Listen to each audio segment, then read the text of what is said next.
કે આ જગતમાં તમે 100 સારા કામ કરશો અને તમારાથી એ જો આડાવડી થઈ જાય ને તો આ દુનિયા તમને સંભળાવીને મારી નાખશે.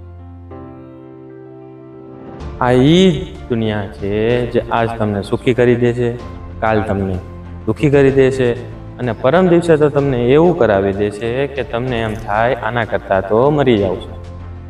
આ દોગલી અને દોરંગી દુનિયા એમ નામ તો નથી કહેવાનું ભાઈબંધ. આ દુનિયામાં કંઈક હશે ત્યારે જ કહેવાનું છે.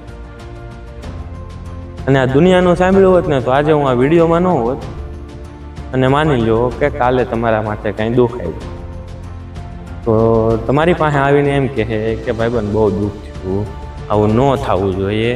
અને એનો એ જ વ્યક્તિ તમારી પીઠ પાછળ જઈને બીજાના મોઢે એવું કહેતો હશે કે સારું થયું, આ એ જ લાયક નહોતું. અને યાર તો એવું જ થવું જોઈએ. ભલા માણા કઈ રીતે તમને ભોગવું, કઈ રીતે તમને અમારે કેવું? તમને એવું લાગે છે આ દુનિયાને કોઈ દે ભોગાણું છે અને ભોગાય છે દુનિયાને? એટલે તમારા આનંદમાં જીવતા શીખો. કાંઈ નહીં, સારું હાલો. જય દ્વારકાધીશ.